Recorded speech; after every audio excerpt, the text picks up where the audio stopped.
acuerdan que en abril 2020, en una parte ubicado sobre Avenida de los Incas, en plena pandemia del COVID-19, en una residencia geriátrica, se registró un contagio masivo y ocurrieron las primeras muertes en este tipo de establecimientos. Esto sucedió en el 2020. Ustedes, el geriátrico era Par Los Incas, en Avenida Los Incas y Zapiola, en el barrio de Belgrano. El lugar fue desalojado con los móviles de televisión mostrando el traslado de los pacientes y el personal. 10 personas murieron por el virus y la investigación reveló una trama de negligencia por parte de los dueños. Entre otros estaba, creo que la mamá de Sergio Federovisky, que fue secretario de Control y Monitoreo Ambiental de la Nación. Sergio, ¿cómo te va? Buen día. Antonio, ¿cómo estás? Efectivamente, mi madre estaba ahí. ¿Es homicidio culposo agravado y están por dictar sentencia? Estamos en el medio del juicio oral. De hecho, en el día de hoy yo voy a declarar como testigo. Soy el hijo de una de las víctimas. Y efectivamente lo que se está solicitando desde la Fiscalía y desde las querellas, que son varias, es la condena a los dueños del geriátrico, a la directora médica y a una responsable del área del gobierno de la ciudad, por distintas escalas, digamos, de delito, pero básicamente contra los dueños y la directora médica del geriátrico Par Los Incas, homicidio culposo, entre muchas otras cosas, como abandono de persona, diseminación de la infección, etcétera, etcétera. Lo que ocurrió ahí fue verdaderamente una catástrofe asociada al COVID, pero fundamentalmente potenciada a niveles escandalosos por gente a la cual lo único que le importa es el negocio y claramente no le importaba la salud de quienes estaban allí. Te hago un relato muy, muy breve. Yo me acuerdo del tema, que lo cubrimos nosotros, me acuerdo de estar en la puerta del geriátrico. Sí, por supuesto. Me acuerdo de las ambulancias. En mi entonces condición de viceministro de Ambiente de la Nación tuve la posibilidad de convocar a los medios para que nos acompañaran en ese momento. Entre aproximadamente el 16 y el 18 de abril del 2020 empezaron a haber contagios entre el personal del geriátrico. Los dueños del geriátrico empezaron a decirle a sus empleados que dejaran el trabajo, lógicamente, eso es correcto, pero dejaron en absoluto abandono a quienes estaban en el geriátrico, a los viejos. Absoluto abandono, digo que durante 72 horas el geriátrico estuvo al mando de un electricista y un señor de mantenimiento. Me acuerdo, inolvidable.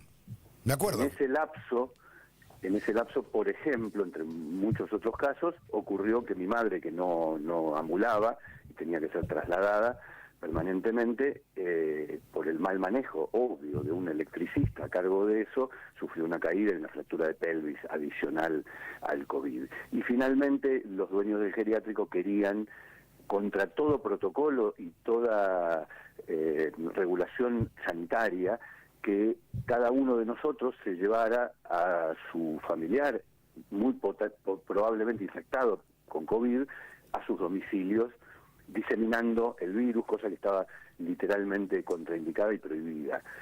Bueno, finalmente terminó con la intervención del gobierno de la ciudad, el envío de ambulancias y la derivación de los pacientes a distintos lugares, pero con el lamentable saldo de 10 muertos.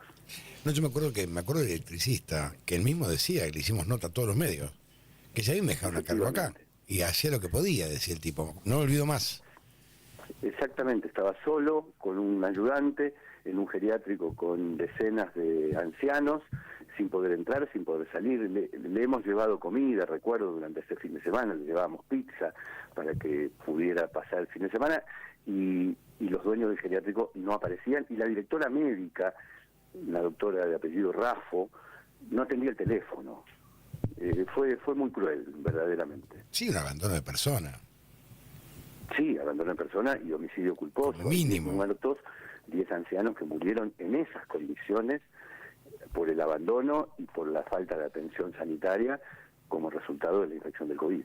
Me acuerdo que esto inclusive disparó a que se revele cómo trabajaban los enfermeros. La muerte en este geriátrico, que trabajaban a destajo, que iban de un lado al otro, que podían contagiar a los ancianos que estaban en el geriátrico, en los geriátricos. Me acuerdo que esto disparó un montón de situaciones. Esto último que está diciendo es interesantísimo porque claramente lo que ocurría era que alguien cumplía, por ejemplo, un turno en un geriátrico, salía de ahí, iba a otro geriátrico a cumplir otro turno o al día siguiente, claro, el trabajo a destajo, y esto diseminaba permanente el virus dentro de la comunidad de los geriátricos. Y en aquel momento se discutió fuertemente con las autoridades sanitarias del gobierno de la ciudad cómo revertir esa situación. En ese momento tratando de apaciguarla lo más posible, pero a futuro, y bueno, nunca se discutió absolutamente nada.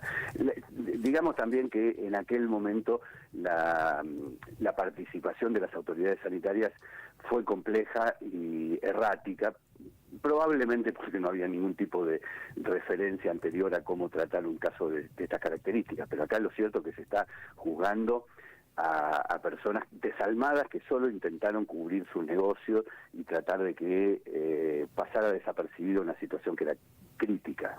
Sergio, te mando un gran abrazo, gracias. Muchísimas gracias y verdaderamente es muy reconfortante para todos nosotros que en el medio del juicio oral y buscando una condena y tratando de que esa condena no quede impune, cosa que sé que se está intentando, los medios nos puedan acompañar realmente. Porque hay que hacer memoria, Sergio, querido, hay que hacer memoria. Si perdemos la memoria... Para que estas cosas no se repitan, nada dice que no vaya a haber una pandemia el día de mañana y que no tengamos que asistir a nuestros abuelos o padres nuevamente. Un abrazo grande, Sergio. Un abrazo grande, Antonio, muchas gracias por el llamado. Al contrario. Estás